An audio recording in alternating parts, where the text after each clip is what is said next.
So hello guys, कैसे हैं आप सभी। उम्मीद करता हूँ बहुत बढ़िया होंगे। आज मैं बातचीत करने वाला हूँ न्यूट्रिशन इन एनिमल्स के बारे में, मतलब ह्यूमन बींग्स के बारे में। हम भी एनिमल है, सोशल एनिमल्स हैं हम। सो न्यूट्रिशन इन ह्यूमन बींग, किस तरीके से जो हम खाना खाते हैं ना, मुंह से खाना डाला और उसके बाद जो है खाने के बाद वेस्ट प्रोडक्ट जो है वो एनस के थ्रू जो निकालते हैं, वो पूरा का पूरा एलिमेंट्री कैनाल का जो 9 मीटर का जो लंबा सफर है, किस तरीके से फूड ट्रेवल करता है उस 9 मीटर के लंबे एलिमेंट्री कैनाल में, और किस तरीके से हमारा फूड मटेरियल जो है पूरी बॉडी पार्ट्स में फैलता है और हमारी बॉडी को एनर्जी प्रोवाइड करता है, जिसकी वजह से हम चुस्त और तंदुरुस्त होकर काम करते रहते हैं रेगुलर, जैसे कि मैं आपके सामने हमेशा हाजिर रहता हूं। सो चलिए शुरू करते हैं। सो देखो, न्यूट्रिशन इन जो है ह्यूमन बींग में ना 5 स्टेप में न्यूट्रिशन होगा, जैसे बाकी एनिमल्स में होते हैं। सबसे पहला इंजेशन, फिर उसके बाद जो है डाइजेशन, एब्जॉर्प्शन, एसिमिलेशन और उसके बाद लास्ट में इजेशन। सारा का सारा स्टेप समझेंगे, ध्यान से समझिएगा, कहीं चूक मत करिएगा, नहीं तो प्रॉब्लम हो जाएगी। सो इधर आप जो है अब देख रहे हैं कि एलिमेंट्री कैनाल पूरा का पूरा है। मैं अपनी हेल्प से दिखाता हूं और फिर उसके बाद डायग्राम बनाऊंगा भी। सो सबसे पहले हमने फूड को पिक किया, पिक करने के बाद माउथ के अंदर डाला। इस प्रोसेस को बोलेंगे इंजेशन। इस प्रोसेस को क्या बोलेंगे? इंजेशन। बाकी ऑर्गेनिजम्स में भी ऐसे ही कह रहे थे। तो इस इंजेशन का काम खत्म। खाने को उठाया, मुंह के अंदर डाला, इंजेशन खत्म। अब उसके बाद शुरू होता है डाइजेशन। हमारे माउथ के अंदर ही 50% डाइजेशन हो जाता है फूड का। अब बोलोगे माउथ के अंदर 50% डाइजेशन?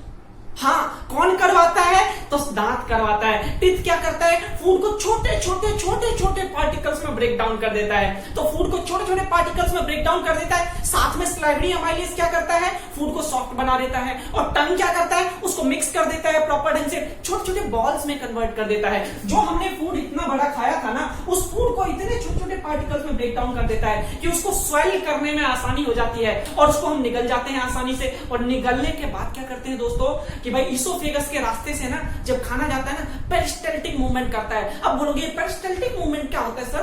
पेरिस्टाल्टिक मूवमेंट क्या होता है दोस्तों कि जब हमारा फूड, ये देखो इसोफेगस है, अब इस इसोफेगस के रास्ते में जो जब हमारा फूड आएगा ना, जहां पे फूड आएगा ना वहां पे इसोफेगस है ना फूल जाएगा, वहां पे एक्सपेंड कर जाएगा। और जहां से फिर दोबारा नीचे आ गया तो नीचे वाला पोर्शन फूल जाएगा, ऊपर वाला दोबारा अपनी पोजीशन पे आ जाएगा, फिर दोबारा ऐसे ही होगा। तो ये रेगुलर कॉन्ट्रैक्शन और एक्सपेंशन चलता रहता है भाई। So regular contraction and expansion of muscles of esophagus is called peristaltic movement. So आपसे पूछा जाता है कई बार कि भाई पेरिस्टाल्टिक मूवमेंट क्या होता है इसोफेगस में? सो आप क्या कहेंगे कि भाई इसोफेगस में ना, इसोफेगस के पाइपलाइन के ना रेगुलर कॉन्ट्रैक्शन और एक्सपेंशन मूवमेंट को हम क्या बोलते हैं? पेरिस्टाल्टिक मूवमेंट बोलते हैं। सो अब देखो, हमारा फूड जो है 50% मूवमेंट डाइजेशन होने के बाद क्या होगा? कहां चला जाएगा? इसोफेगस के रास्ते जो है स्टमक में चला जाएगा। स्टमक से पहले माउथ में जो स्लाइवरी ग्लैंड्स का क्या काम था वो समझो। स्लाइवरी ग्लैंड्स क्या कर रहा था? स्लाइवरी अमाइलेज सीक्रेट कर रहा था। अब स्लाइवरी अमाइलेज का काम क्या होता है? एक तो फूड को सॉफ्ट बनाना। सेकंड टास्क होता है कि भाई फूड में जो स्टार्च है ना, उस स्टार्च को सुक्रोज में कन्वर्ट कर देना, चीनी में कन्वर्ट कर देता है। इसलिए आपने अगर कभी सूखी रोटी खाई हो तो आफ्टर सम टाइम धीरे धीरे इसको स्टार्टिंग में टेस्टलेस होता है, लेकिन जैसे जैसे उसको चबाते रहते हैं ना तो आनंद आता चला जाता है, मीठा होता चला जाता है। ऐसा क्यों होता है? क्योंकि उसके अंदर स्टार्च होता है और हमारे माउथ में स्लाइवरी ग्लैंड जो है स्लाइवा सीक्रेट करता है, जिसको थूक बोलते हैं। तो वो स्लाइवा जब फूड के साथ मिक्स होता है ना तो वो स्टार्च शुगर में कन्वर्ट हो जाता है, जिसकी वजह से हमें वो मीठा मीठा लगता है, हमें वो सुक्रोज मीठा फील करवाता है। सो अब उसके बाद जो हमारा फूड जो है इसोफेगस के रास्ते कहां आ गया? जे शेप ऑर्गन स्टमक में। जे शेप ऑर्गन स्टमक में आ जाएगा। अब जे शेप ऑर्गन स्टमक में ना हमारा खाना 3 घंटे तक टिकता है। 3 घंटे तक अब ये खाना हमारा जे शेप ऑर्गन स्टमक में क्या करेगा?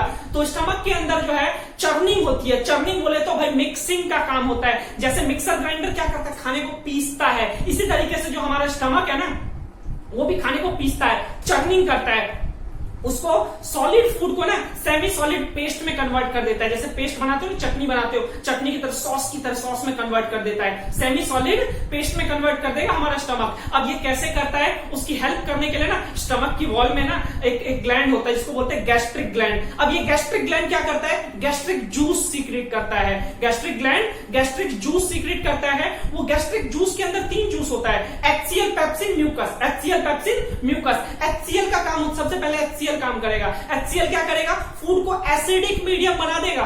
फूड को एसिडिक मीडियम बना देगा। क्यों बनाया एसिडिक एसिडिक मीडियम ताकि उसके ऊपर पेप्सिन काम कर पाए। पेप्सिन कहता है जब तक एसिडिक मीडियम नहीं देगा ना मैं काम नहीं करूंगा, इसलिए HCl बोलता भाई तू चिंता क्यों कर रहा है, मैं हूं ना।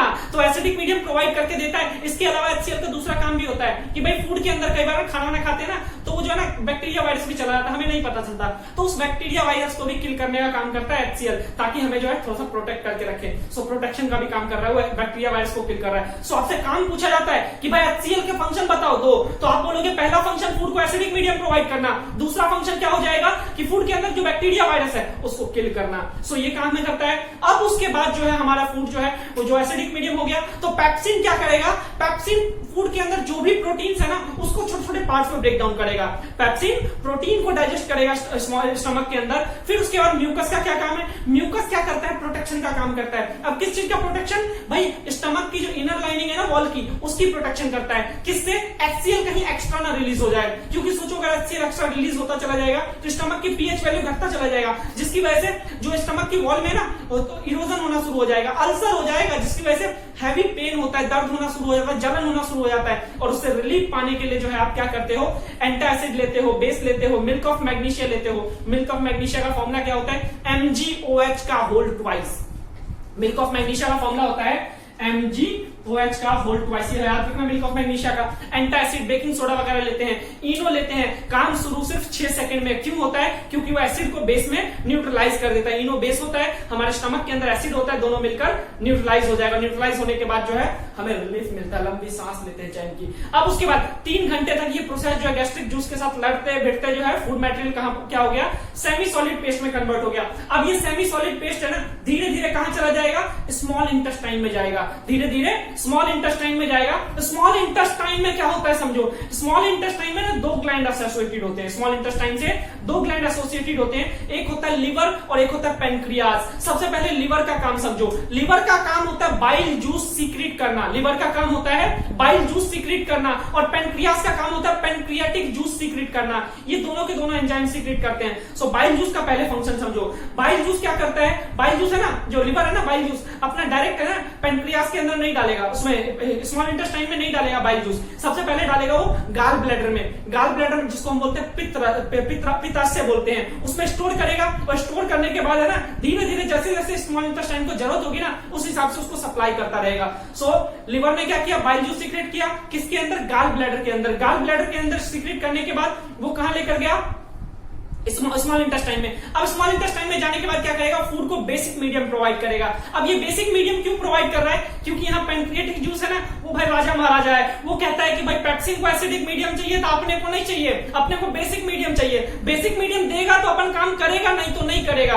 तो भाई बाइल जूस कहता है भाई कोई बात नहीं भाई मैं कर देता हूँ, वहां HCl उसका स्वागत करता था, मैं यहाँ तेरा स्वागत कर रहा हूँ, मैं जो है फूड को बेसिक मीडियम प्रोवाइड करता हूँ, लेकिन तू नाराज मत हो यार, तू काम जरूर कर, फूड को डाइजेस्ट कर, क्योंकि एनर्जी चाहिए अपने को। सो बाइल जूस का फंक्शन क्या होता है, फूड को बेसिक मीडियम प्रोवाइड करना, अल्कलाइन मीडियम प्रोवाइड करना। इसके अलावा दूसरा काम क्या होता है बाइल जूस का, कि भाई फूड के अंदर जो फैट्स है ना उस फैट मॉलिक्यूल्स को ना इमल्सिफाई करेगा, छोटे छोटे पार्ट्स में तोड़ेगा। जैसे पेप्सिन प्रोटीन को तोड़ रहा था ना, ऐसे जो फैट को तोड़ता है बाइल जूस फैट को तोड़ता है। अब उसके बाद जैसे अल्कलाइन मीडियम, अल्कलाइन बोले तो बेसिक मीडियम आया ना तो हमारा एक्टिव हो जाएगा पेनक्रियाटिक जूस भी डाइजेशन के लिए तैयार हो जाएगा। अब पेनक्रियाटिक जूस में 3 चीज होता है, कौन कौन सा, trypsin, lipase, amylase. Trypsin, lipase और एमाइलेज। सबसे पहले ट्रिप्सिन का काम क्या होता है, प्रोटीन को डाइजेस्ट करना। अब बोलोगे प्रोटीन को कौन डाइजेस्ट कर रहा था, वहां पेप्सिन भी कर रहा था। भाई पेप्सिन भी करेगा, पेप्सिन ने छोटे छोटे पार्ट्स में तोड़ा था, कंप्लीट डाइजेशन नहीं किया। अब यहाँ पे कंप्लीट डाइजेशन ये करेगा, प्रोटीन्स को पेप्टोन्स में कन्वर्ट कर देगा, फिर अमीनो एसिड्स में कन्वर्ट करेगा। उसके बाद जो है हमारा ट्रिप्सिन ने क्या किया, प्रोटीन्स को डाइजेस्ट कर दिया।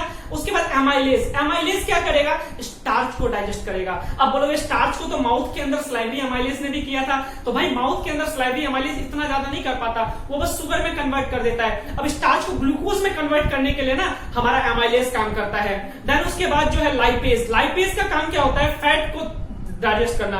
अब बोलोगे फैट को तो पहले भी हम डाइजेस्ट कर चुके हैं, फैट को हम पहले भी डाइजेस्ट कर चुके हैं, बाइल जूस ने डाइजेस्ट किया था। जी हाँ दोस्तों, फैट को बाइल जूस ने जरूर डाइजेस्ट किया था, लेकिन कंप्लीट डाइजेशन नहीं किया था, इमल्सिफाई किया था ओनली। अब कंप्लीट डाइजेशन कौन करेगा, लाइपेज करेगा। सो पेनक्रियाटिक जूस का दोबारा फंक्शन समझना क्या करता है, प्रोटीन्स को डाइजेस्ट करेगा, प्रोटीन्स को पेप्टोन्स में कन्वर्ट कर देगा। और प्रोटीन्स को पेप्टोन्स में कन्वर्ट कर देगा। इसके अलावा जो है अमाइलेज जो है स्टार्च को ग्लूकोज में कन्वर्ट कर देगा, लाइपेज जो है फैट को जो है उसमें लिपिड्स में कन्वर्ट कर देगा। ये फंक्शन होता है पैनक्रेटिक जूस का। ये स्मॉल इंटेस्टाइन के होता है, अंदर होता है। स्मॉल इंटेस्टाइन जो है ना बहुत लंबी होती है, उसका साइज होता है 7.2 मीटर। टोटल 9 मीटर का एलिमेंट्री कैनाल है। 9 मीटर में से लगभग 7.2 मीटर जो है ना स्मॉल इंटेस्टाइन है। सोच लो कितना बड़ा है साइज का। सो स्मॉल इंटेस्टाइन के अंदर ये डाइजेशन होगा। अब उसके बाद स्मॉल इंटेस्टाइन की वॉल से ना, स्मॉल इंटेस्टाइन की वॉल से इंटेस्टाइनल जूस रिलीज होता है।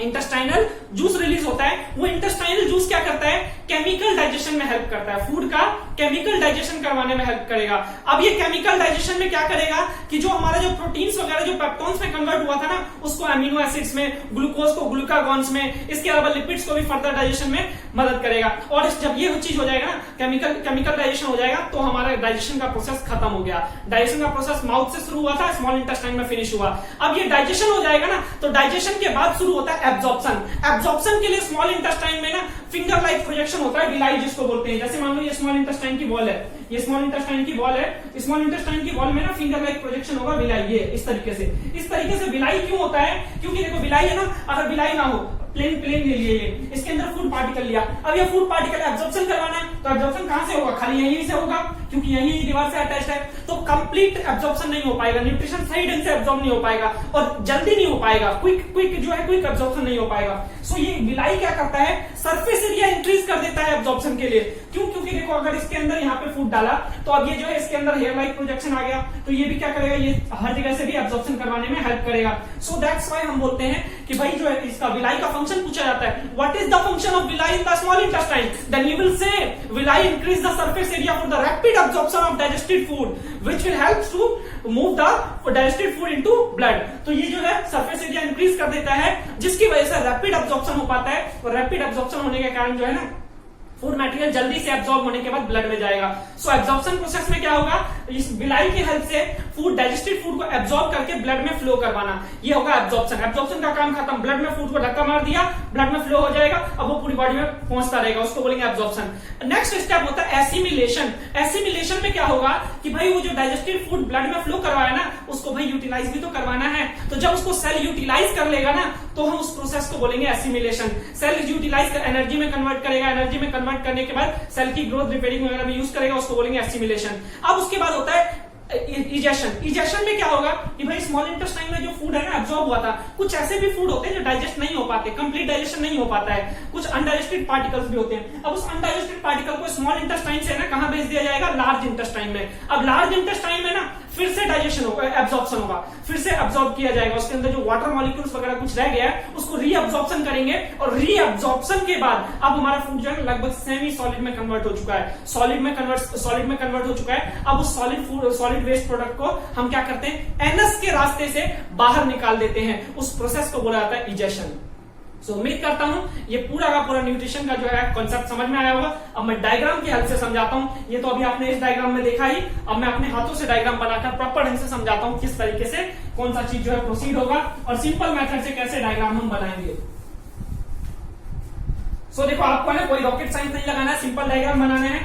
ये लिया मैंने माउथ, आपको पता है माउथ और नोज की कनेक्टिविटी सेम होती है। सो मैंने माउथ और नोज की कनेक्टिविटी सेम ले लिया। ये मेरा इसोफेगस है। अब ये इसोफेगस जो है आगे जे शेप ऑर्गन में कनेक्टेड है। जे शेप ऑर्गन हमारा किसको कहते हैं, जे शेप ऑर्गन स्टमक को बोला जाता है। ये इस तरीके से कुछ स्टमक का शेप होता है, और ये स्टमक जो है जहां पे हमारा फूड जो है 3 घंटे तक लगभग रहता है, इसी के अंदर जो गैस्ट्रिक ग्लैंड एसोसिएटेड होता है। अब इसके बाद जो है ये स्मॉल इंटेस्टाइन में खुलता है। स्मॉल इंटेस्टाइन आपका कुछ इस तरीके से,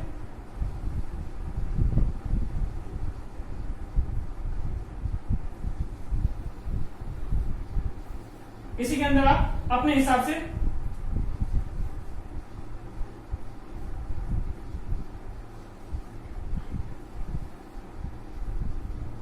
ज्यादा खिचड़ी नहीं पकानी है, सिंपल सा 2-3 पाइपलाइन डाल दो, सफिशिएंट रहेगा।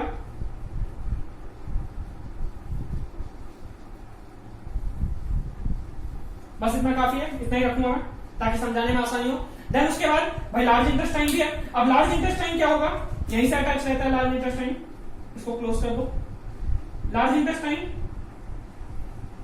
मोटी पाइपलाइन होती है, जो स्मॉल इंटेस्टाइन को कवर करके रखता है चारों साइड से।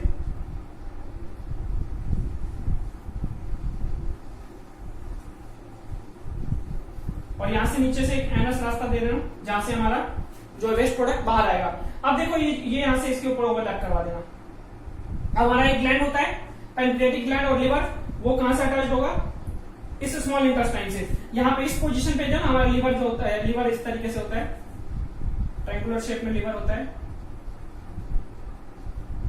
यहाँ अटैच होता है। और यहीं पे है ना हमारा बाइल डक्ट होता है, इस तरीके से गोल सा लड्डू सा बाइल डक्ट होता है। और जो हमारा दूसरा मैंने बोला पैनक्रियाज भी यहीं पे अटैच होगा। पैनक्रियाज मैं इधर बना देता हूँ, यही बना देता हूँ, चलो ये मेरा पैनक्रियाज हो गया जिसके अंदर से पैनक्रियाटिक जूस रिलीज होगा। सो इसकी लेबलिंग कर देता हूँ सबसे पहले ताकि आपको समझाने में आसानी रहे। सबसे पहले मेरा ये क्या है, माउथ है, ये मेरा माउथ है। इसके अलावा ये मेरा इसोफेगस,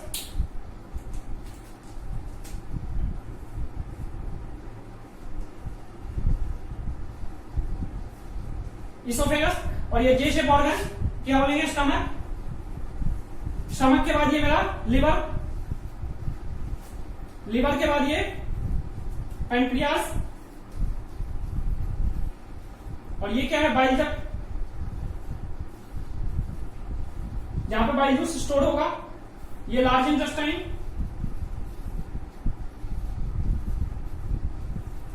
और ये हमारा स्मॉल इंटेस्टाइन।